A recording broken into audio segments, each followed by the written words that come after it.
syukur kita panjatkan atas kehadiran Allah Subhanahu wa Ta'ala yang telah memberikan kita rahmat, taufik, dan hidayahnya. Sholawat berangkaikan salam tak lupa kita hadiahkan kepada junjungan kita, yakni Nabi Muhammad SAW dengan mengucap lafaz Allahumma sholli ala Sayyidina Muhammad wa ala ali Sayyidina Muhammad. Semoga dengan memperbanyak berselawat kita mendapatkan syafaatnya di yaumil akhir kelak. Amin amin ya rabbal alamin.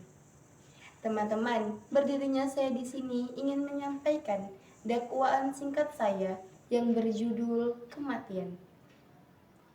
Keyakinan orang-orang yang beriman akan adanya kehidupan setelah kematian akan menyebabkan mereka selalu dalam keadaan standby untuk menghadapi kematian. Tidak seperti orang-orang kafir yang mereka selalu menghindari bahkan menjauhi kematian. Orang-orang yang beriman akan selalu terpengaruh oleh pesan-pesan Nabi Muhammad SAW yang bersabda, "Perbanyaklah mengingat penghapus kenikmatan, yakni kematian." Menurut hadis riwayat Tirmizi. Teman-teman, pantaslah bila mana Ali bin Abi Thalib radhiyallahu anhu pun berkata pula, "Dunia menjauh, akhirat datang mendekat. Maka jadilah kalian anak-anak akhirat dan jangan menjadi budak-budak dunia. Sekarang waktunya beramal, tidak ada penghisaban. Sedangkan esok waktunya penghisaban, tidak ada amal." Teman-teman, lalu bagaimanakah kematian dari orang yang beriman itu?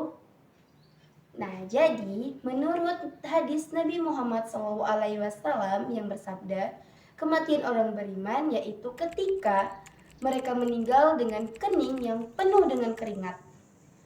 Nah, teman-teman, kita bisa meneladani kematian dari Umar bin Khattab radhiyallahu anhu yang dimana ia ditikam oleh Abu Luluwa ketika sedang mengimami salat subuh.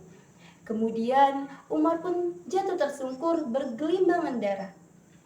Ketika dalam keadaan itu, Umar tidak mengingat anak, tidak mengingat istri, tidak mengingat harta, tidak mengingat sanak saudara, bahkan kekuasaan. Yang Umar ingat hanyalah La ilaha illallah Muhammadar Rasulullah Hasbiyallah wa ni'mal wakil. Kemudian setelah itu Umar pun bertanya kepada sahabatnya, "Siapakah yang telah menikamku?" Sahabatnya pun menjawab, "Kau ditikam oleh Abu Luluwa al-Majusi."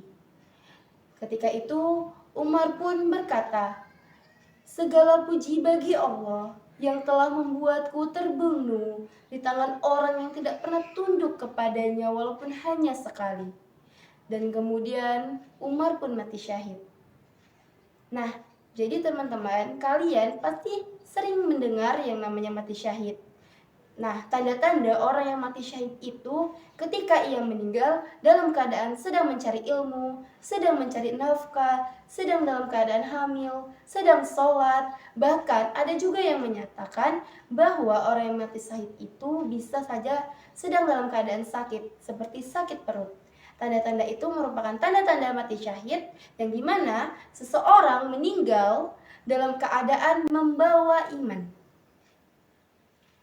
Teman-teman sekalian, ketika Rasulullah SAW menghadapi sakratul maut, kemudian beliau mengambil sejarik kain dan menaruhnya di muka beliau karena parahnya kondisi yang beliau hadapi kala itu. Dan Nabi Muhammad SAW pun berdoa, La ilaha illallah, La ilaha illallah, La ilaha illallah.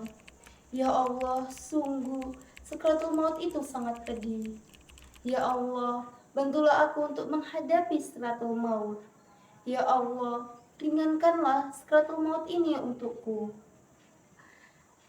Hadis riwayat Bukhari Muslim. Jadi, teman-teman, marilah kita bersama-sama mempersiapkan diri untuk menghadapi kematian sebelum terlambat dengan berdoa dan memohon pertolongan kepada Allah Subhanahu wa Ta'ala. Jangan seperti orang-orang kafir, karena orang-orang kafir mereka mempunyai penyesalan yang sangat amat terlambat. Teman-teman, kematian akan membuat hubungan antara orang yang dicintai dan orang yang mencintai itu saling terpisah. Karena kematian, seseorang akan meninggalkan harta benda yang sangat amat mereka cintai, mereka hargai, dan mereka agungkan.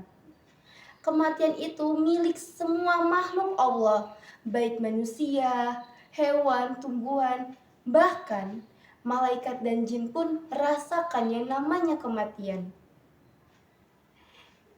Itulah yang bisa saya sampaikan. Mohon maaf apabila ada kesalahan kata. Dari saya akhiri. Wabillahi taufiq wal hidayah. Wassalamualaikum warahmatullahi wabarakatuh.